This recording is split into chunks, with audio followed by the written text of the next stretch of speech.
This is the Horse Radio Network. This is episode 97 of Horsemanship Radio, brought to you by Omega Fields, the world's best omega-3 supplements for horses. Horsemanship Radio is a part of the family of the Horse Radio Network, and today we have a Mustang theme going. I think you're going to have some fun with this one.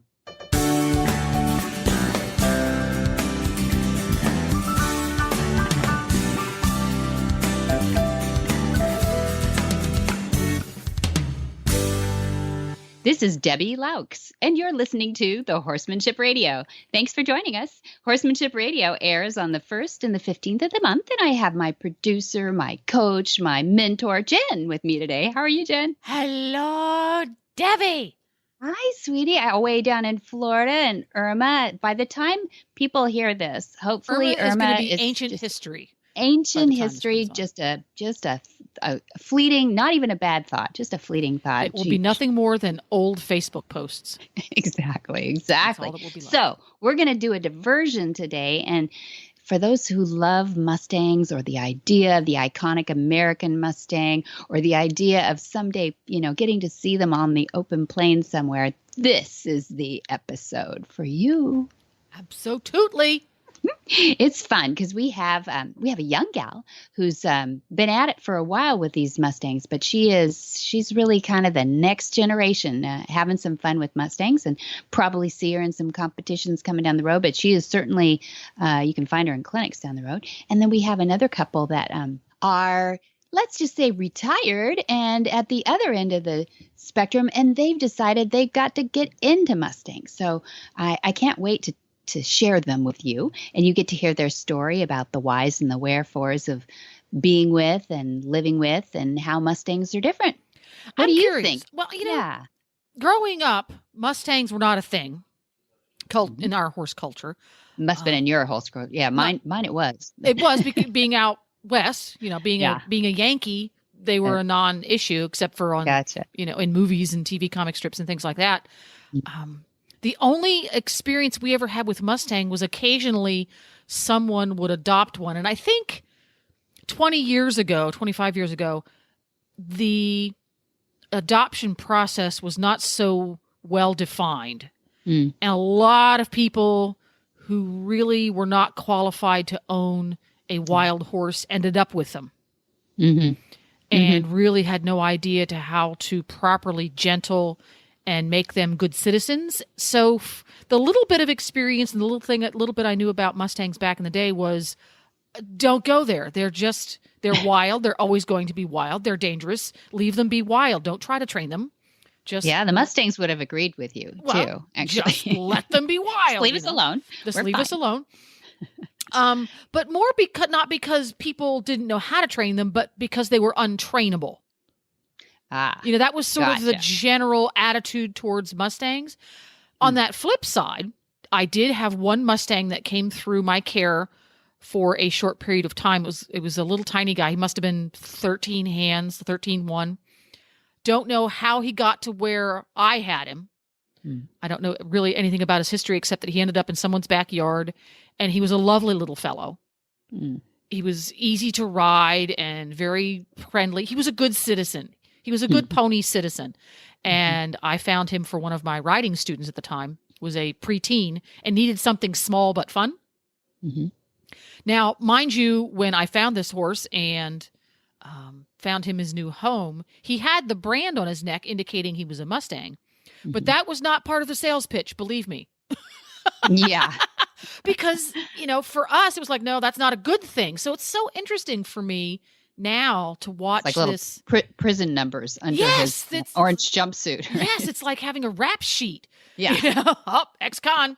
That's sad. Yeah. They were prejudged. Now, for you growing up, was it obviously Mustangs were at the forefront, but was it the same attitude towards a Mustang? Was it don't bother? Yeah, it definitely was for professionals. Let's put it that way. But on the other hand, it was a little less structured, as you say. certainly there weren't as many in the holding pens as we have now. So therefore, this whole Mustang brand thing was a little less common, when I was growing up. I mean, people would find Mustangs, people could round up Mustangs, and now I'm talking, we're going back and I'm aging myself here, but they've always been, the BLM has been in charge for, I can't remember how, as far back as I can remember. And BLM has always had this love-hate with the citizens and then the people who own the cattle. And, there's just all this competition for ground. A lot of entanglements, yes.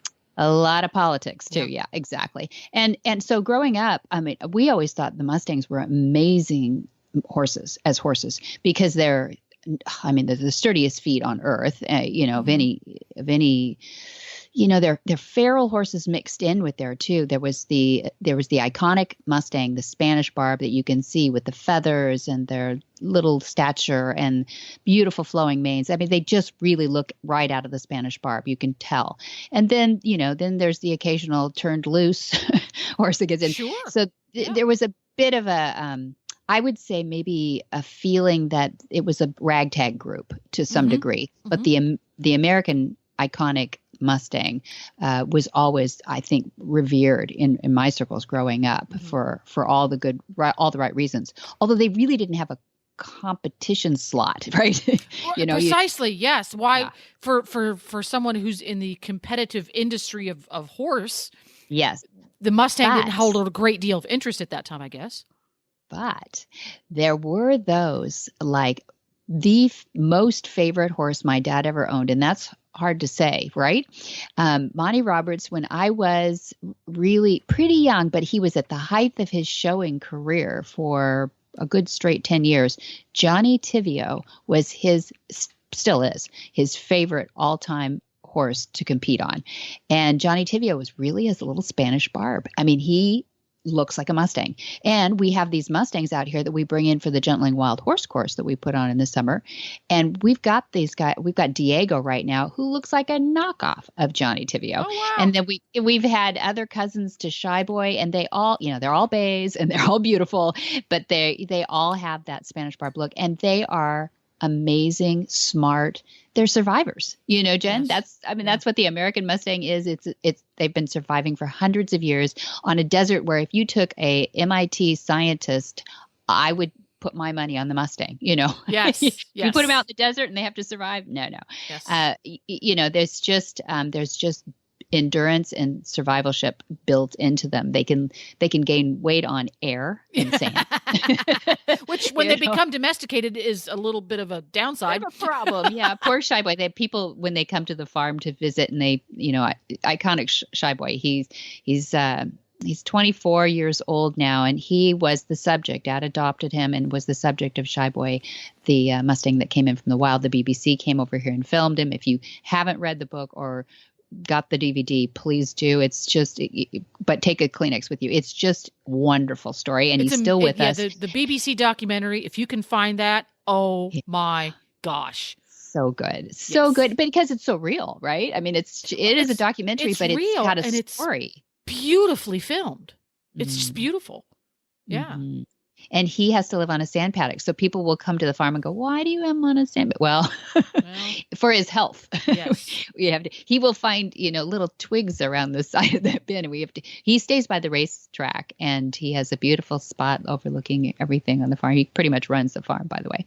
But his little spot down there at the track is beautiful because he can look all the way across the front. Seen it. Yeah. That's right. You've seen it here. And now we have other Mustangs on the farm. But I mean, what was fun about putting this episode together is we've got this Mustang Maddy who appreciates the Mustangs, and then we've got Gary and Joanne, but Joanne is really our horse lover who always wanted to. So what's one of the first horses she really gets back into with? She adopts a Mustang. Oh, wow. So it's such a cool story how she comes about it and how she gets involved with a Mustang. You just have to hear the story.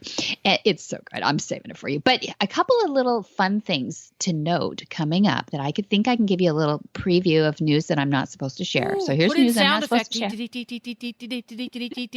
That's right. Okay. Cover your ears if you don't want to hear, any news that I'm not supposed to share. But it's something we're working on. Is a TV show that is currently in Europe is going to come over here probably with technology, meaning you might find it on Amazon. You might, one of those kind of distribution systems. We can stream it. I love those kind of TV shows.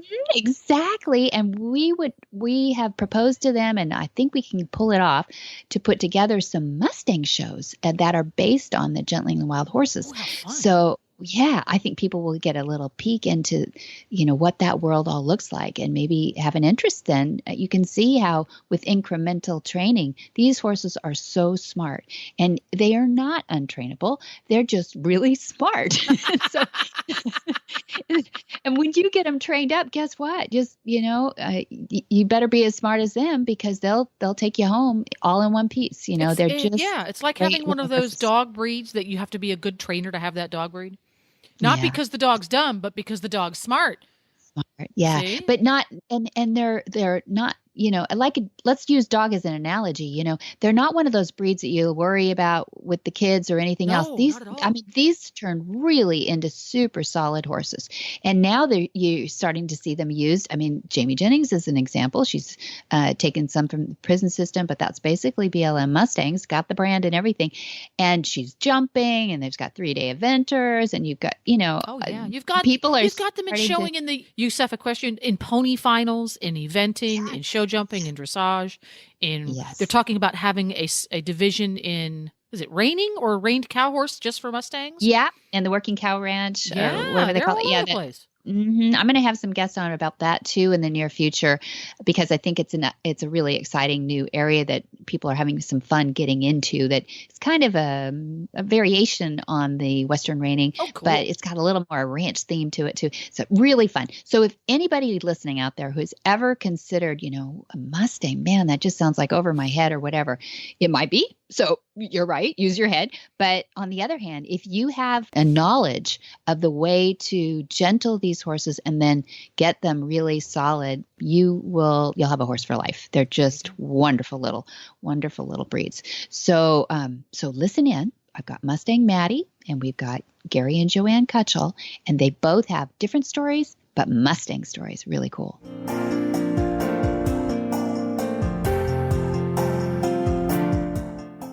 Horse is your partner in sport, in leisure, and just in life. To keep him at his peak performance and optimal health, a solid nutritional foundation is key.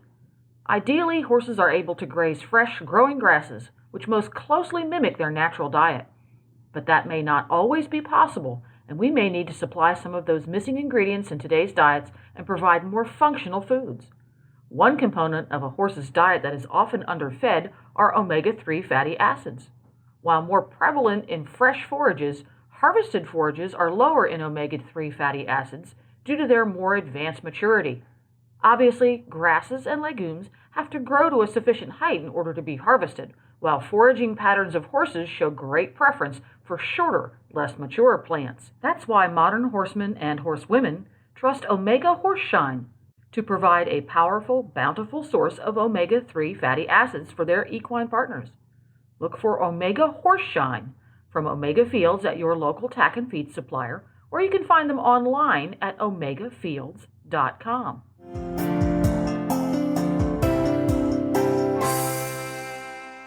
A lifetime equestrian, Madison Shambaugh's world was rocked when she encountered her first Mustang in 2013. Captivated by their heart, their mind, and their innate freedom, Mustang Maddy has made it her life's mission to promote and showcase the Mustang while raising awareness for the plight of the American wild horse. Together with her Liberty team of formerly wild Mustangs and accompanied by a unique herd of zebras, too, Madison travels the country to share her training methods and advocate for wild horses. Wherever she goes, Maddy's message rings true. Every horse has a potential for greatness, and it's up to us to help them reveal it. Well, welcome, Mustang Madison Shambaugh. How are you? Good. Thank you for having me. Oh, we're so excited to have you. Now tell me, you go by Maddy, but I want to Yep. hear the story about how it became Mustang Maddy. But before that, where are you calling us from? Where are you hailing from right now? I am calling you from Ridgeway, Colorado. So the southwestern corner of Colorado. Southwestern corner of Colorado, and it's in the middle of the summer. So are you weather's okay on your part? The rain season kind of just started, so usually it's some thunderstorms in the afternoon. So we just got in from working some horses and doing a little bit of filming for an upcoming training series that I'm working on. And now we'll kind of wait out the rain. Okay. Well, our producer Jen here is having some lightning storms in Florida too. So if we hear some futzy sounds, we'll know that Mother Nature is live and well. Oh yes. But yeah, I wanted to get into that. So you're filming right now, and you've got a lot of things going.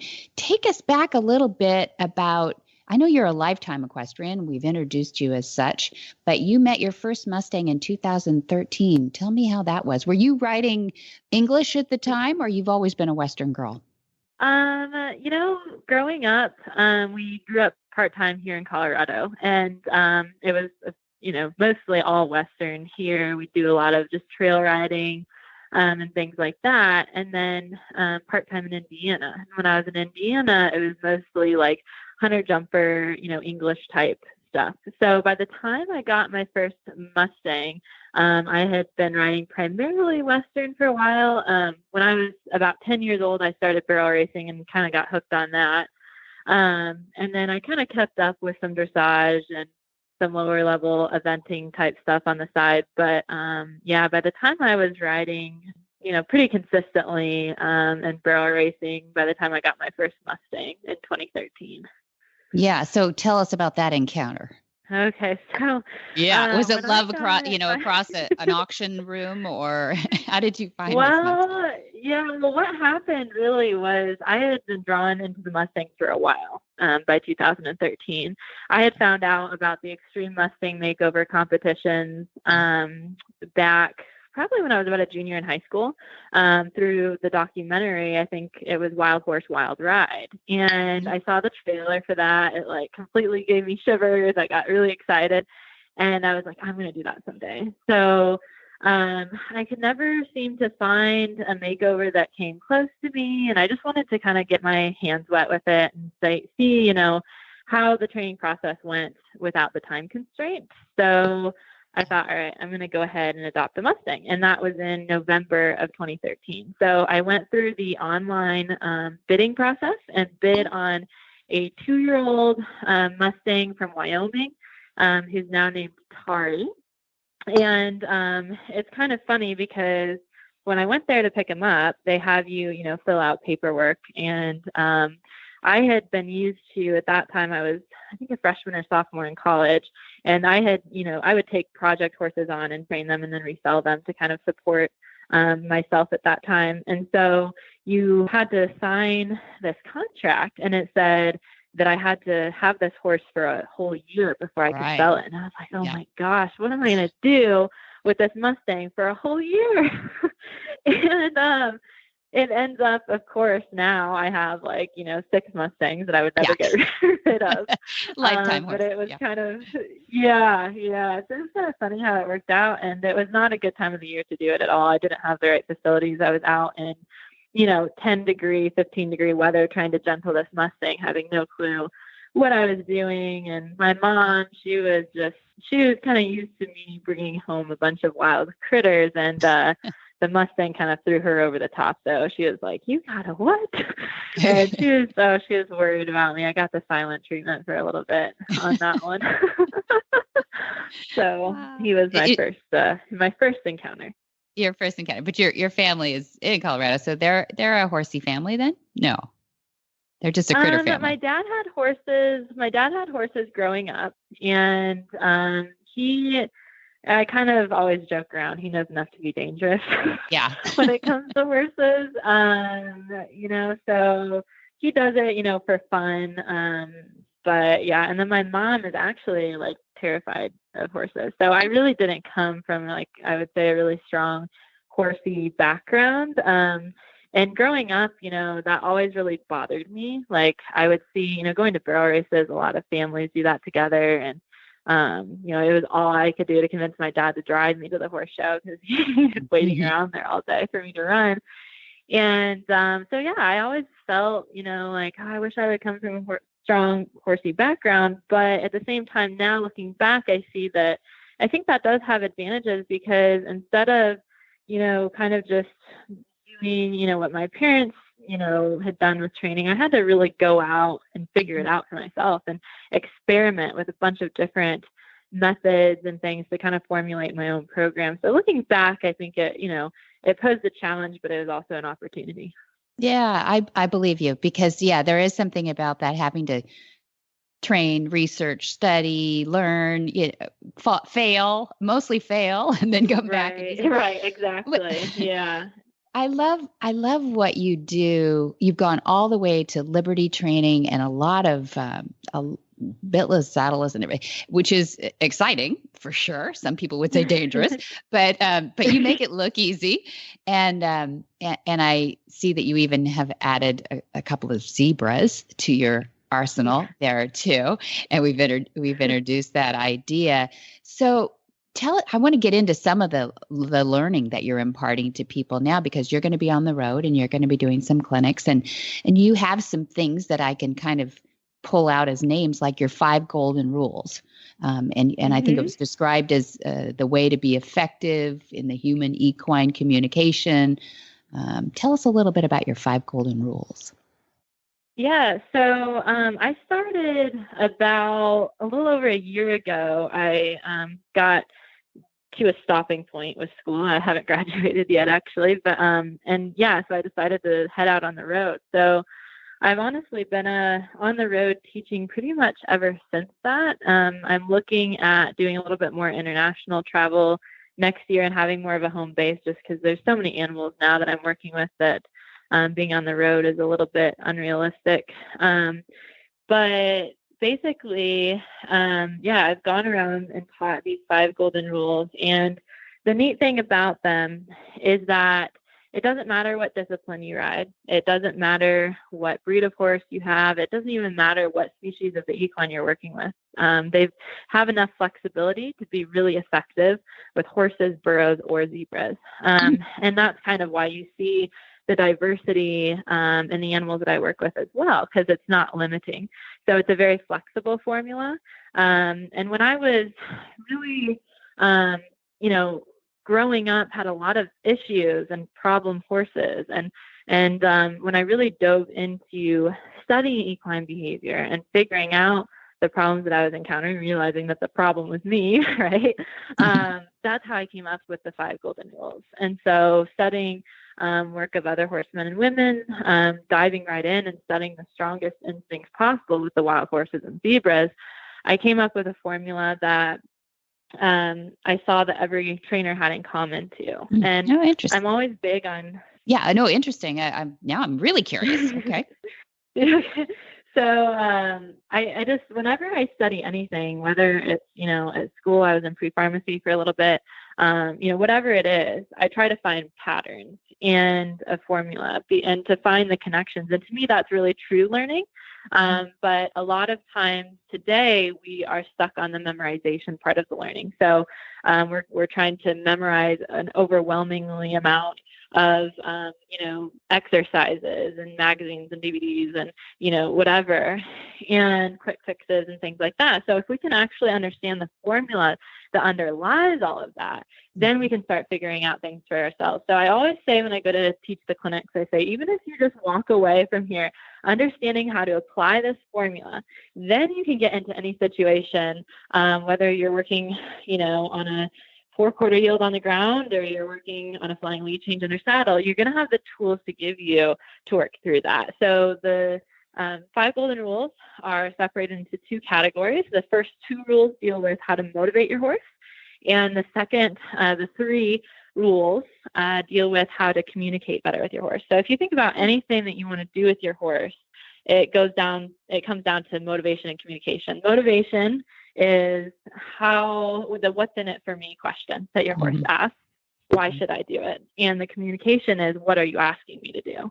So if you can address those two things, the limits, or the possibilities, I should say, with your horse are almost endless to what you can accomplish if you really nail down those two categories.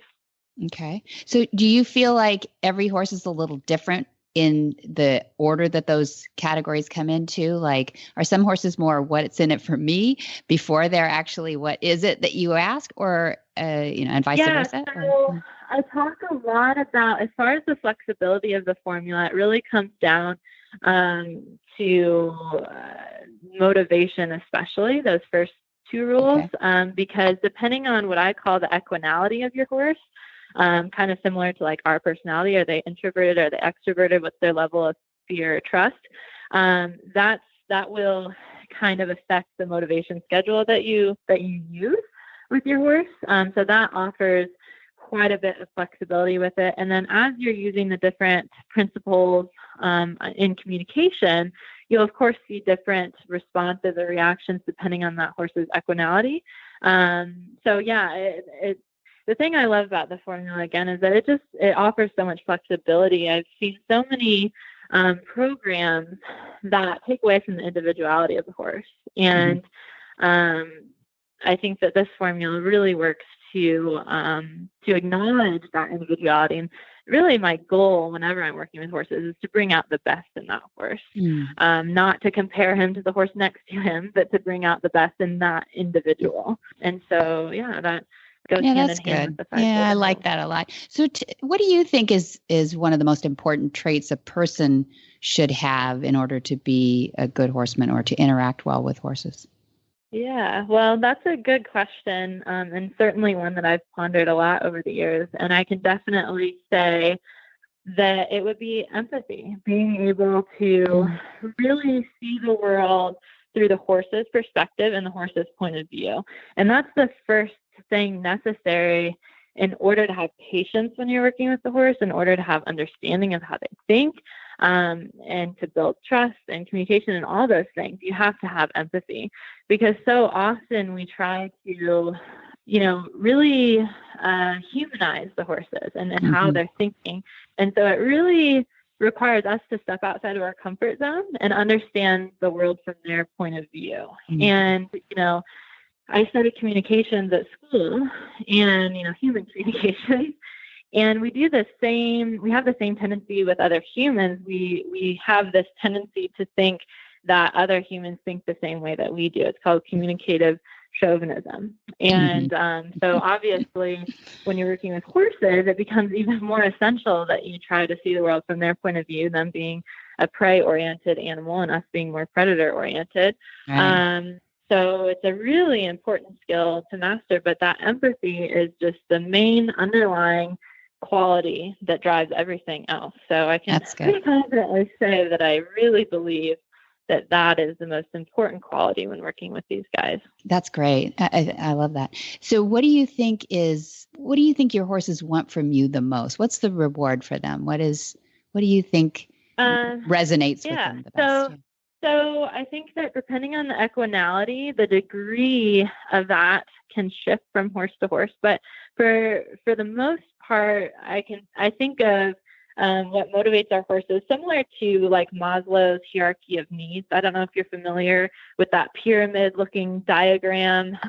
At the bottom is needs for humans, such as do we have air to breathe? Do we have food to eat? And things like that. Essential to live. As you go up, and then as you go up that pyramid, at the very top would be like something like, self-actualization or transcending thought, very spiritual needs being fulfilled. But if you don't have any air to breathe, you're not exactly worried about those things. So it's similar for horses. At the bottom is safety. They have to have safety. That's their first priority, being a prey animal especially. As you work your way up, the next one would be comfort, a release of pressure, things like that. As you go up again into the next tier, it would be play. Now by play, I mean dominance play. And then at the very top, at the peak, would be food. So as far as what is really motivating, it would be finding you as a place of safety and of comfort.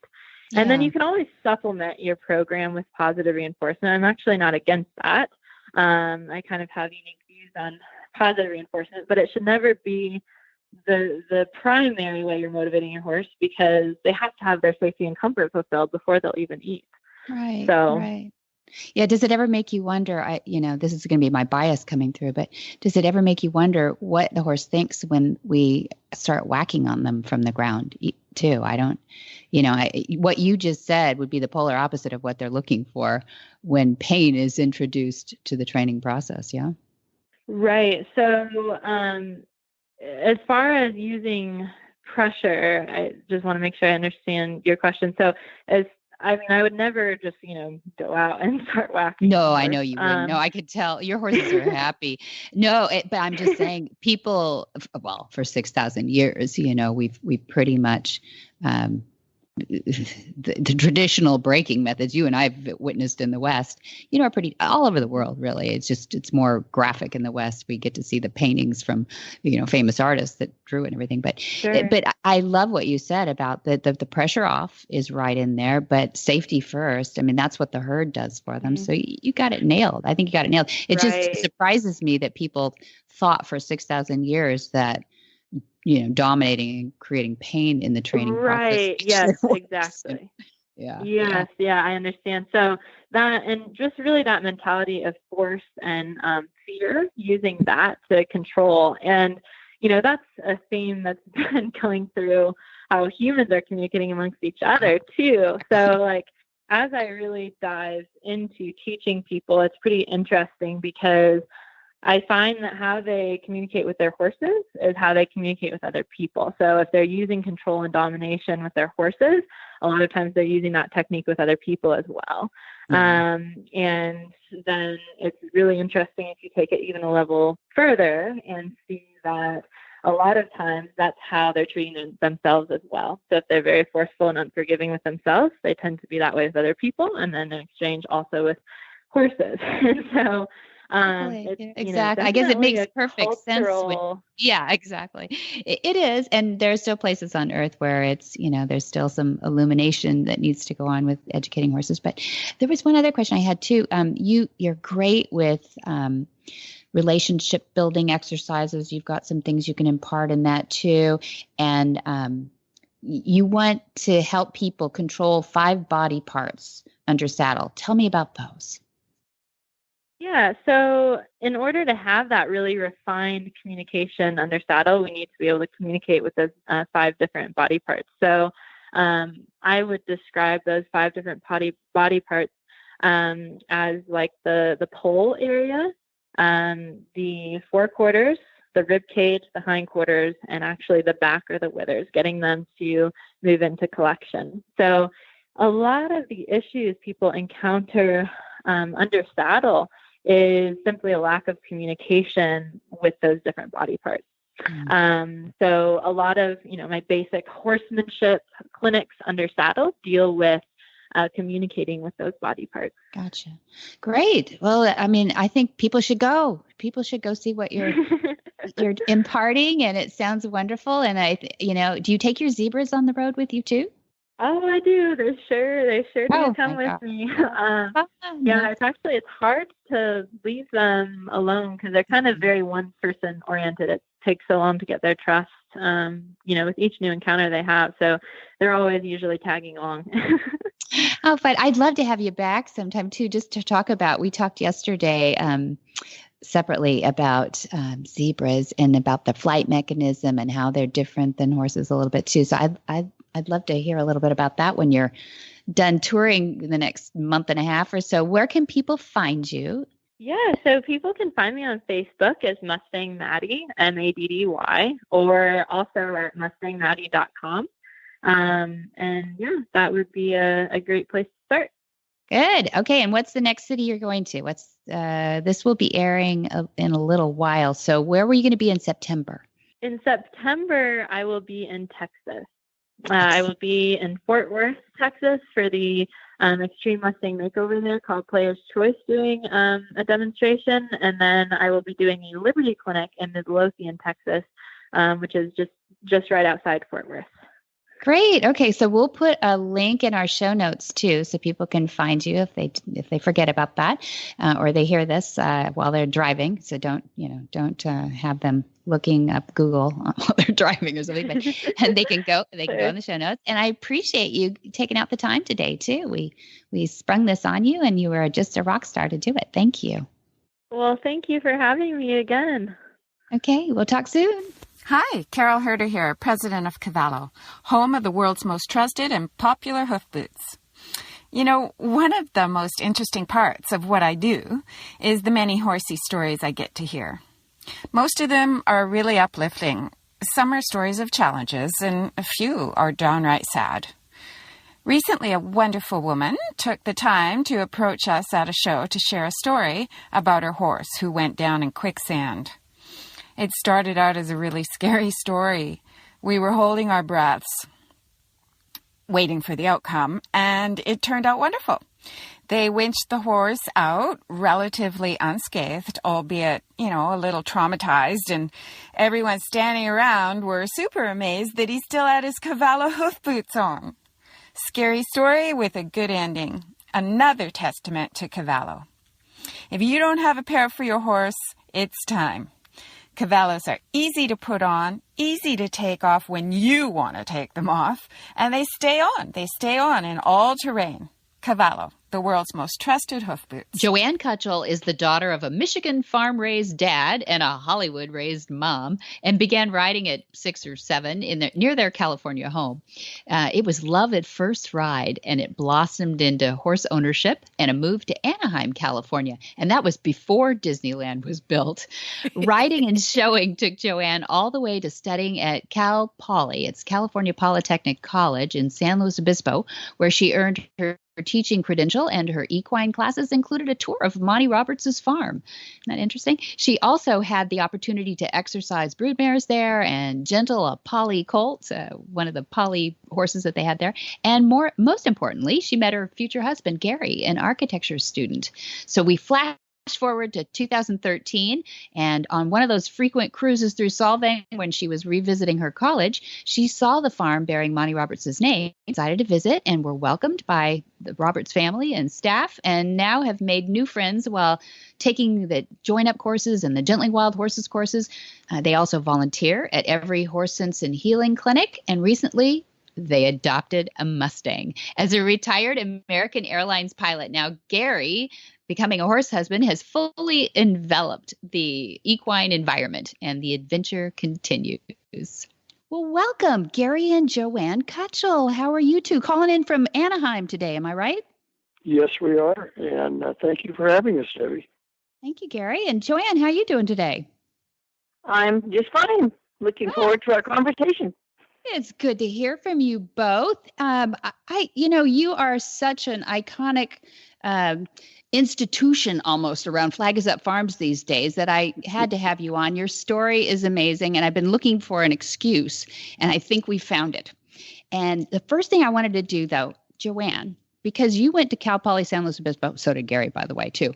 But because you always... That's where we met, in the cafeteria. That's where you met, in the cafeteria. There we go. Not in the barn, unfortunately, because Gary was over on that engineering side. But Joanne was there for anything that could get her closer to horses. So, but one thing I was curious about, Joanne, how would you describe your level of horsemanship just 5 years ago? I'm higher than a novice, but definitely not an expert. Okay, higher than a novice, but not an expert. And Gary, what about you? Very much a novice or less. A novice or less. Okay, that's very honest. Now, you don't have to tell me how many years ago that you met at Cal Poly, but was it more than 25? Actually, we can brag. Okay. It's going to be 50 years of marriage in October. Oh, good. So we met 53 years ago. 53 years ago, you met at Cal Poly. And how did you learn of Monty and Flag is Up Farms? My heart was in the animal husbandry department. My body was in the home economics department. Gotcha. And I introduced myself to Bill Gibford, who at the time was head of the department. And I took the introduction writing class. And then after that, he allowed me to exercise the brood mares. And each semester, I would take one more animal husbandry class. Mm-hmm. In one of the classes, we visited horse farms in the San Luis Obispo area, and one of them was Monty Roberts. Got it. And then years later, fast forward to 6 years ago, I was reading the book The Soul of a Horse, and in it, Monty Roberts was mentioned again. That's Joe And Camp's Gary book. and I, because of our passion of San Luis, have been taking our sons there for 45 years to San Luis Obispo, and we passed the farm. And so 5 years ago, we pushed the button on the gate, drove in, and met Adam, and we've been hooked ever since. And a lot of people say, "What you mean? You can push the button and just go inside the farm?" Did that surprise you? Well, it took us several tries because we didn't see the button. We only saw the sign that said "Welcome." Okay. The button's on the side of the post. It's true. We have to put an arrow on it or something. But okay, Exactly. so you braved it and you went inside. So I'm winding forward here pretty fast, but can you tell us about how you came to decide to join the very first Gentling Wild Horses course, 3 years ago? Well, Gary? we had taken some other classes. We ended up from that first version of being on the farm and talking with Adam, finding out about the courses that were available.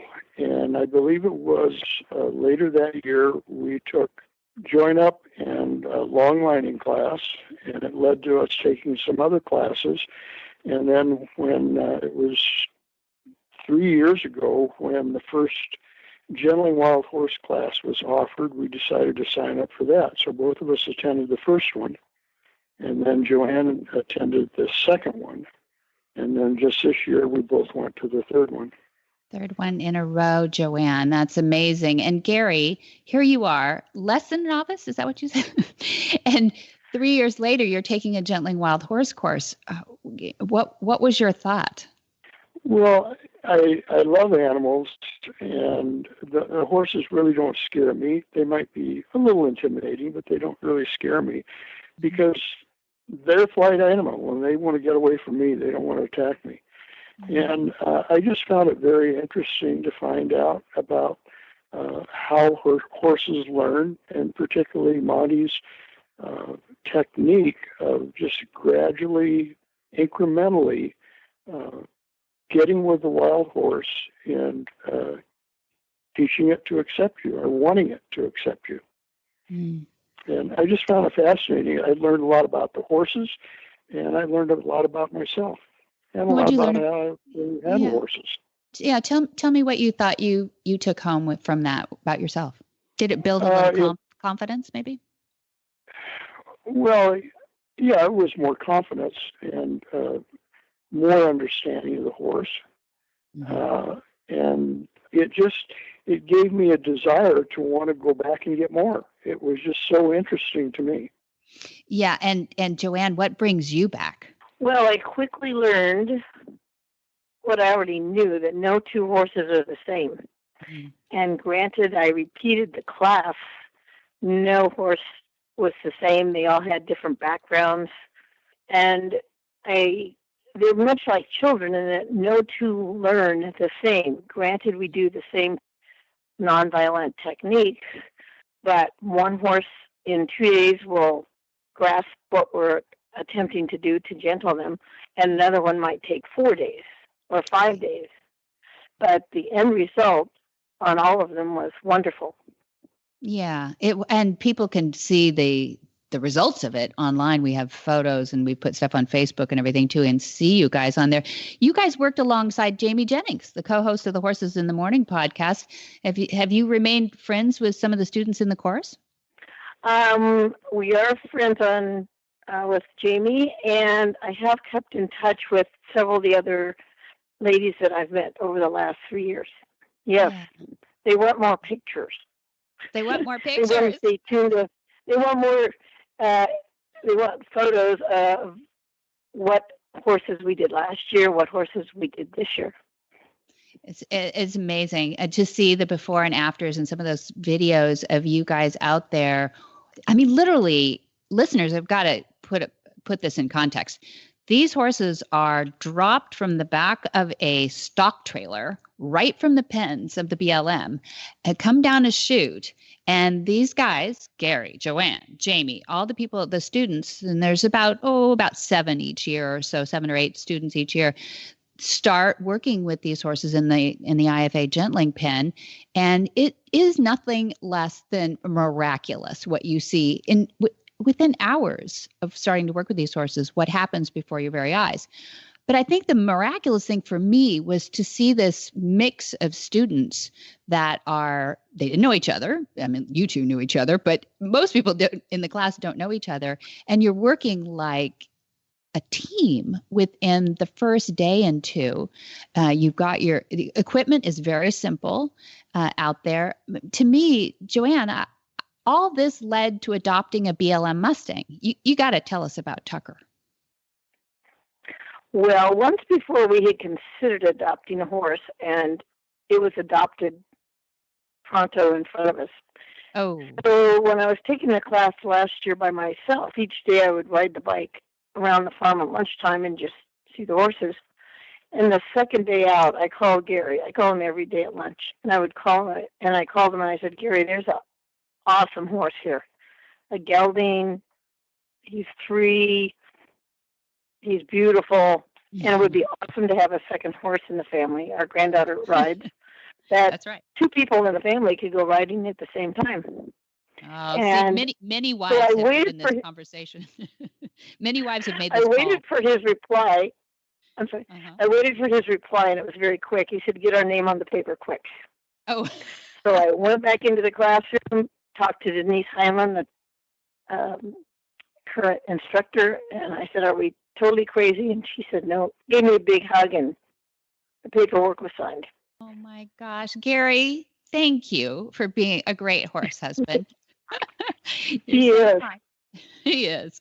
You know what, Gary, I was thinking, I saw on the board last week or 2 weeks ago, I guess, when the Gentling Wild Horses was going on, that one of the gentlemen that was in the course from the Forest Ranger Service had put the hieroglyphics.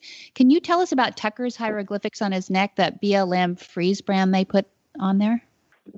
Yeah, the Freeze brand is put on by the BLM, and it designates that the BLM is the one that puts the mark on the horse, and it says the age of the horse in these hieroglyphics, and it gives a 4-digit number. And these numbers are cataloged as to where the horse was picked up.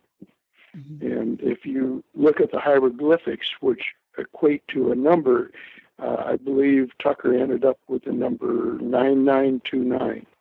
And that was showed that he was caught up a little bit to the northwest of Las Vegas at Wheeler Pass. Mm-hmm. Okay, that's great. I didn't know that. I know you can go online and look at it, but I didn't know that there was this beautiful pattern that they'd set up and that you can just interpret that from these patterns. And I think it makes it more fascinating to look at individual Mustangs that way.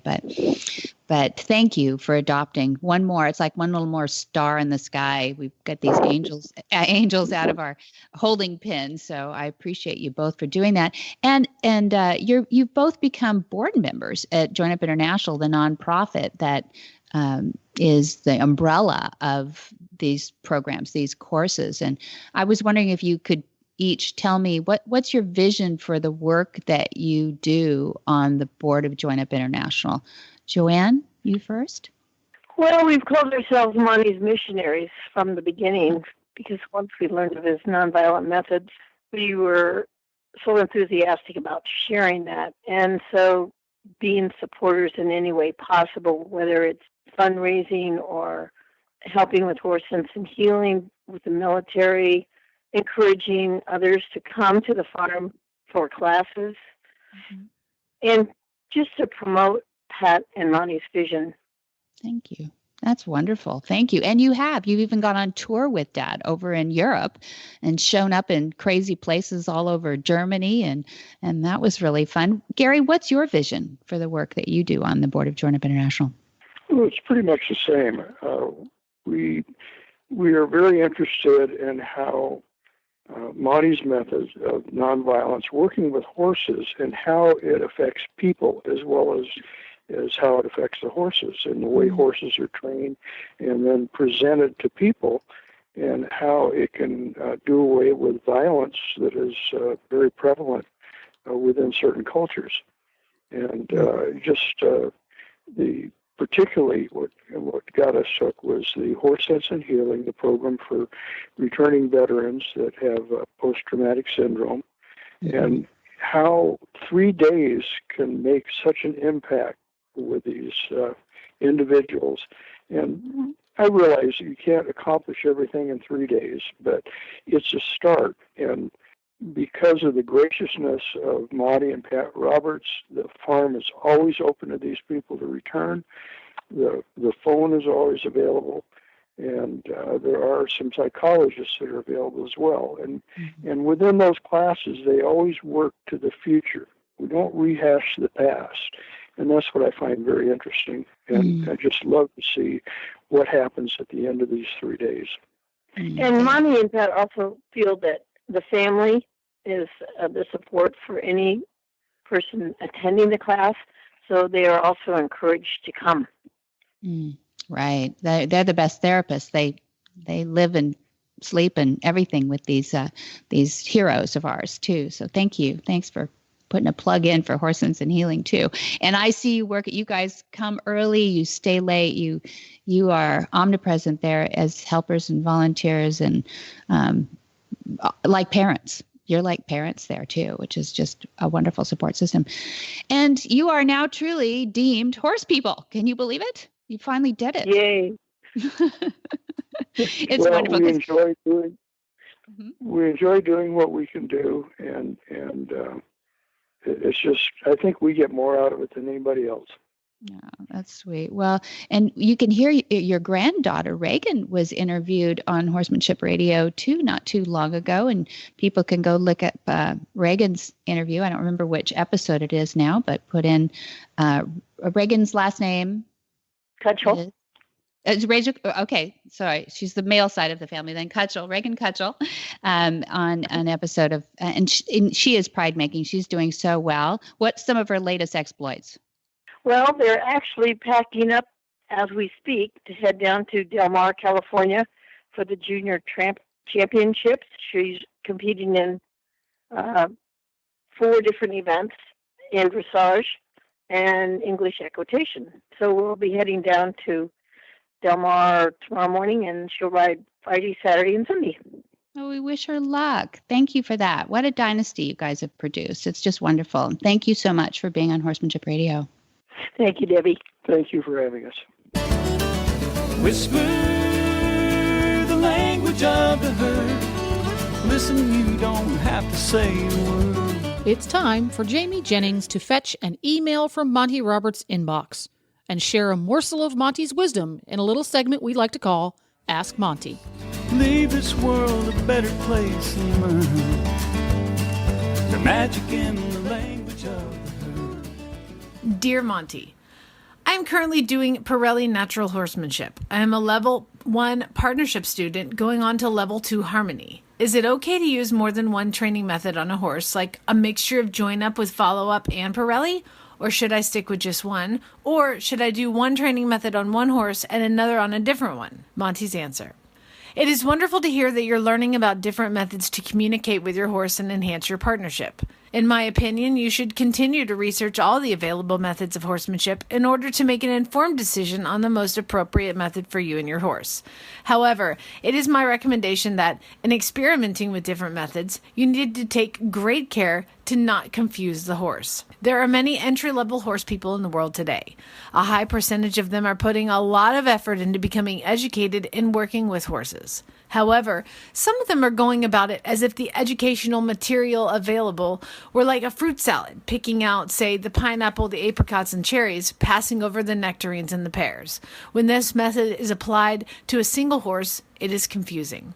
My suggestion is work with different horses and use only one method on each horse. Then observe their learning and come to a conclusion yourself as to the method with which you prefer to work. I believe that if you take this approach, you will be more effective as a trainer and have much happier horses as well. I hope this helps and keep up the good work. For more of these insights into good horsemanship, go to www.montyroberts.com and click on the orange banner that says Get Free Horse Tips. Hi, I'm Monty Roberts, and I'm dedicated to training horses without pain.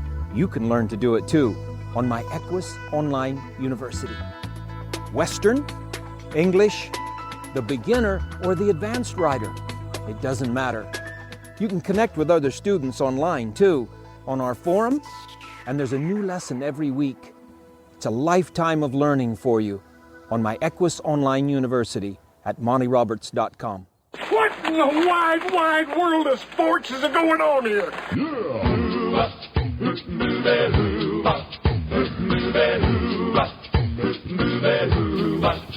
Where in the world is Monty Roberts? Monty is looking forward to meeting some new friends, two-legged and four-legged.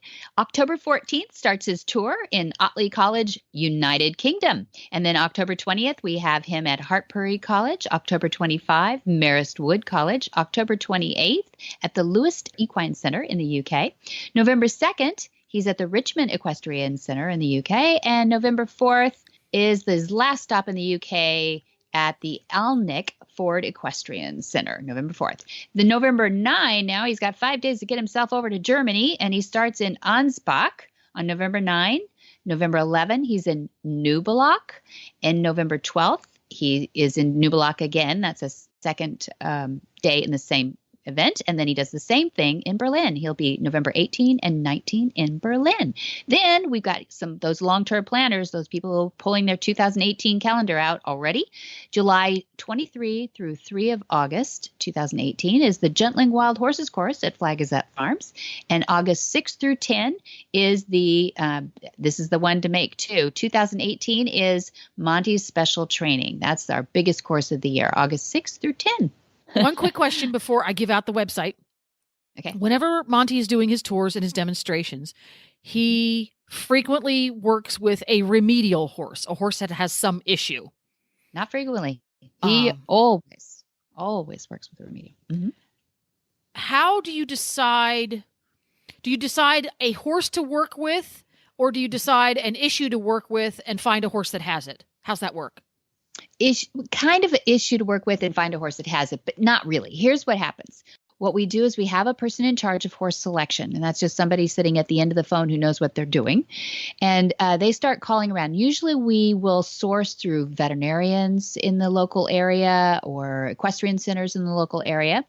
And the horse selection person will call and say, so Monty's going to be there coming up, and we're looking for this. We're looking for these categories. We're looking for some remedial issues. That could be a bucker, a biter, a head shy, a non-loader, always a non-loader. We never do a show without a non-loader. Why? Because there's so many of them. There's so many of them. They're easy to find. They're easy to find. And then we always have a starter. And it's generally 4 horses on the evening, something like that. Some horses actually can fall into 2 categories. But, a head shy non-loader. Yes. Yeah. Exactly right, Jen. But the starter is one that's never had a saddle, bridle, or rider on before. And so that's just, somebody out of the field. And so those are the most interesting to watch, just because in 30 minutes or less, he's got his first rider on with no drama. No drama. Sometimes they'll crow hop a little bit, but that's not very many of them. It's a small percentage that actually do. So it's a really interesting thing. So we don't take the reason we have a horse selection, so they all gather up. So if the horse selection person says, oh yeah, you fit the category, bring him in, I believe you, Mm-hmm. And so on the morning or midday that day of the tour event, they will meet and outside of the equestrian center, and one at a time, a horse handler will bring him into the round pen. Monty sits outside the round pen with the owner. hears the owner's plight, and the owner is really auditioning that horse for that evening. So often it is very dramatic, the stories. And sometimes the horse won't do it at all. You know how that works, right? Your car is clunking at home, and then you get there and it's doing fine. So he makes sure that it's manifesting whatever issue that the owner is saying. Doesn't always agree with the owner. Sometimes the horse might have different issues than he believes that they're really manifesting. Sure. For example, what the owner sees. The horse comes in. Exactly. Well, sometimes they'll say, well, this horse is head shy, let's say. And the horse doesn't really prove to be that head shy. Just maybe buffaloed the owner or something, just lifts its head way up, or whatever. But when Dad's having the horse handler move the horse around the round pens just to see if it's lame or doing anything it shouldn't do out there, then he might notice it's cross-led a lot. And then he goes, do you lunge line a lot, or do you long line a lot? Oh, yes, every day. And he knows that single line lunging often creates a chiropractic adjustment need. In other words, it gets that horse really doing a lot of cross leading in a round pen like that, in a small circle. So he'll say, I'm going to take your horse, but I'm going to take it for a double long lining demonstration where we'll put a single on and correct that horse, pull that horse up under himself and, kind of round that top line and show them how you can keep them in a better frame and also show that it's not that hard really to double line lunge. Like, he makes it look easy, I realize, but once you get onto it, it's so much fun. So there you go. It might have been in for one remedial issue and comes out for another issue. Yeah. And so at the end of the day, or at the end of the horse selection, hour or two, we select the ones that seem to be the most broadly educational. We've had lactating mares. They get, no, you go home.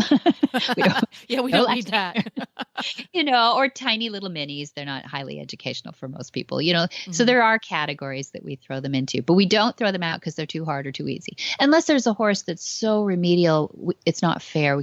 You don't have enough time in an evening to do. Yeah, sometimes they have so much baggage and there's so many layers that you really need to start from the whole square one of, I'm a human, I'm not going to eat you, and we need to give you the time to come to that conclusion. You don't want PTSD horses in situations like this. Yeah. No. Well, and you couldn't do a wild Mustang, that's never had a halter on or something like that in these demonstrations. But they're really fascinating to watch this horse just evolve right there with trust. You get a join up on them, and then they're loading in a trailer, and maybe it's been this person's been riding to all the shows for years, because they couldn't get her in the trailer. And a lot of people ride their horses to the events because they couldn't get it in the trailer. And Dad always promises, I will ride your horse home if I can't get it on the trailer. And he's never ridden one home. So it's always working out. It's a lot of fun. It's a fascinating subject. It is. So if you want to find out more about Monty's European tours, find out about things he's doing here in the United States, you can find it all at montyroberts.com, or you can go old fashioned and give him a call right there at Flag Is Up Farms. The phone number is 805-688-6288. And for details about today's show, you can go to horsemanshipradio.com, where we will have links, photos, and more information about our guests, as well as our sponsors. We can't do this show without them. And as always, we love your feedback. Hop on over to Monty Roberts' Facebook page. Just type in Monty Roberts and join the fun. Follow, like, put a post up. We want to hear about it. And you can also follow Monty on Twitter. His handle is Monty_Roberts. And if you've not listened to every single episode of the Horsemanship Radio Show, as well as the other shows, you need to get the Horse Radio Network app so you can have your episodes with you wherever you go. We have the app available for Android and iPhone. Just go to your app store and download it. It's quick, it's free, and it's easy. Or you can go old school and you can subscribe via iTunes or your favorite podcatcher. That's right. And many thanks to our sponsors. That is Omega Fields, Cavallo, and Monty's Equus Online University. Be sure to visit all the other great shows, too, on the Horse Radio Network at www.horseradionetwork.com. Until next time, have many happy horse hours.